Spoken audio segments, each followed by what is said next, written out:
that we did not foresee was that so many African countries would come to us and say, no, look, you guys have done this, now how do you do this? And then we started conversations, peer-to-peer conversations.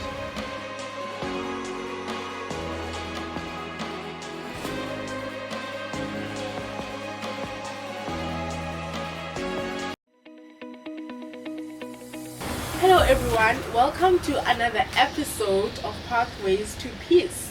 Today on a very special edition where we are celebrating the 25th anniversary of IJR, we are joined by Dr. Fanie du Toit. Can you please introduce yourself?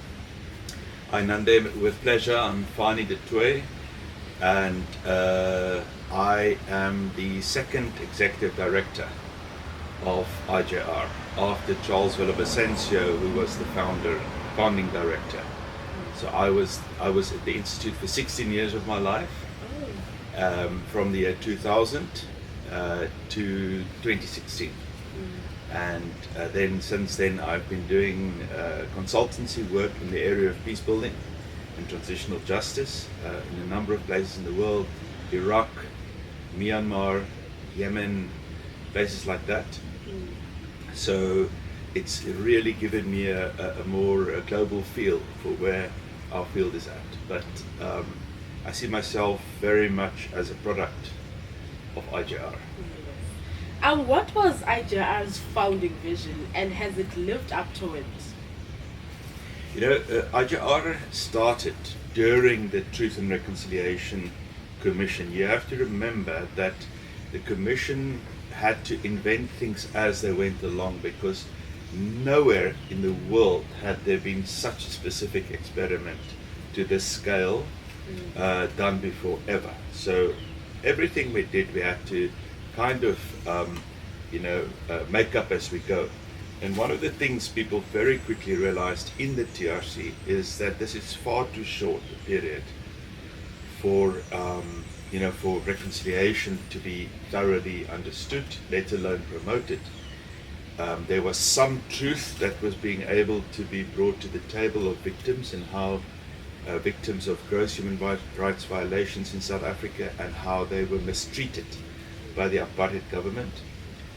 The price they had to pay in silence all these years, and many societies would simply have moved on to the peace times. But South Africa's founding fathers and mothers thought, no, we need a truth-telling, truth recovery experience, so that the people who paid the highest price for our freedom, that they can also be honored, that we mustn't forget.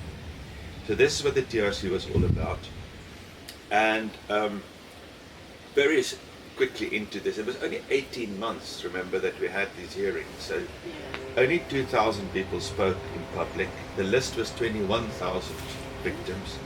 It could probably have been double that or triple that. In fact, some NGOs have continued,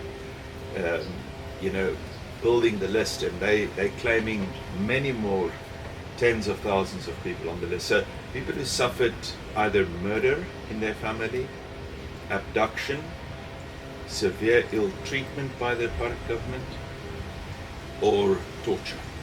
Those were the 4 crimes specifically. Not land, there was another commission for land. Not economic development, there was another commission for that. The TRC specifically focused on gross violations of human rights, and it was felt it was going to be impossible to finish this in that period of time. So then the initiative began amongst the commissioners, and Professor Charles Villavicencio, who was director of research within the TRC, theology professor from UCT, and well known within the liberation movement. He then began fundraising for such an initiative, because the TRC was a statutory body through legislation. The IJR would become a non-governmental organization. So we had to find our own money. And that's when I joined Charles and 2 other people. Very early on, one of the first people that joined us was Nyameka Goniwe, who was the widow of Matthew Goniwe, one of the Craddock 4. And so Nyameka and I went around the country and we asked people the question, so you've heard what the Archbishop says reconciliation is. Now what do you think it is? That's where we started. And the idea was to pick up on the unfinished business of the TRC.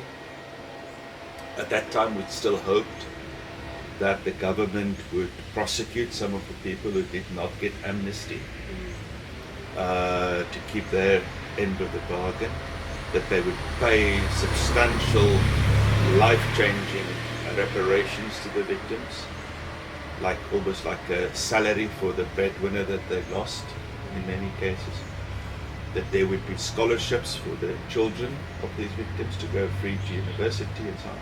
And very little of that ever happened.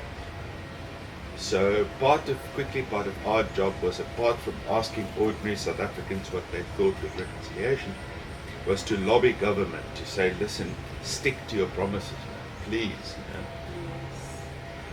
That we were very unsuccessful with. Not only us, but many others too. We had conferences, we went up to Pretoria, we met with the ministers, we met in it, and it was always just, you know, very, very non-committal responses. So the founding vision really was about the unfinished business of the TRC and how to follow that up as civil society, how to keep an eye on this. That we did. We did follow up. We did keep an eye on it. We published on it extensively at the time. But could we move government to move quicker? No. We couldn't move government. So unfortunately that became a bit of a big disappointment. The other area that we did not foresee was that so many African countries would come to us and say, now look, you guys have done this. Now, how did you do this? And then we started conversations, peer-to-peer conversations, first was Rwanda, then Burundi, then the Congo, DRC Congo, then Uganda, then Kenya, Tunisia, Sudan, South Sudan, any number, Zimbabwe, we were very involved, Mozambique, very involved as well. So these became partner countries where we as Africans together, the AU also, where we did projects together and worked on mutual ideas of reconciliation in our countries. Yeah, so that's very interesting that you mentioned that other countries started to come to you guys because they see that this is something that has never been done before. Like, how has IJR expanded then from the post-apartheid reconciliation to peace building in today's world across the continent? So I think there are two things that we felt very strongly about in my era, and I think Professor Hendricks' era is the same. And the first is that we must not forget where we come from. Yes. As South Africans, we need to own our story. It is actually a fabulous story. It's a story that, for the people that actually studied it, it's still miraculous that it all happened the way it did. Our leadership was still unbelievable by any standards. 30 years later, the world has not produced a better story than that one. So the world is full of bad stories, but very few good stories. So Africa remains a good story, and the reason is that we avoided full-scale war in this country through very smart leadership. And the fact that we have a more or less functioning country, sometimes less than more, but Depends on how you look at it. And where you sit, I mean, here where I sit, it is all perfect. You go down the road, it's not so perfect. Exactly. But we know that, and we're working on that. So I think that's the one. The other thing is also to know that we're not unique in that many other people are going through these experiences. And so very quickly we realized, and we deliberately focused in the early years especially only on the African continent. We said we will get to the world later. Now it's the time of Africa. So we limited ourselves to that, and whenever we went to another part of Africa. And we were about, I think at the time, about 14 people or so on the staff. We would say, look, we are getting our hands dirty. We are busy with our own transition. We don't have the answers. We're still working it out. Not only in the country, but in our own city. IJR always had a local footprint as well in its work in the city where it lives, because we believe that gives us the credentials. That's it. You know, otherwise you work over your own people, and then what do you become? And also, for me, I personally have often said, you know, I'm an Afrikaner. This is my heritage.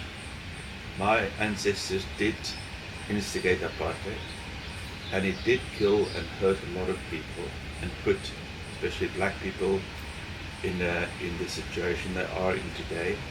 I acknowledge that. Now can we talk then, having acknowledged that we take it from there. And I've never ever heard one African person tell me, no, you can't speak. There's an incredible generosity and openness amongst African people. If you just not deny the whole time, and if you're not too defensive about it, and if you don't want to put yourself out as some sort of savior, or you know, I'm better than you are, and all that nonsense. If you get the human to human, then Africa is open for business, even white South Africans. And so, yeah, so it's been an incredible ride, a wonderful privilege. I think one of the highlights was when our work in education was awarded the UNESCO prize for International Prize for Peace Education. Yes. UNESCO's International Prize. I went to Paris to receive it on behalf of the Institute. It was a wonderful event, and in the heart of Paris, where IJR is recognized globally for the work it's done post-apartheid on bringing people together. I'm also very proud of the fact that IJR today is majority black, female-led organization. That is not a rule, but it's a wonderful sign of growth and inclusion. It doesn't put everything immediately right, but it does show that we're not close to it, that this belongs to the people. And I think IJR, the fact that it survived 25 years, and may there be another 25, congratulations IJR and the whole community, and may there be another 25 and another 25 after that too. The fact that you guys have survived means you're doing something right, and it's going to get more important, not less, as we go on.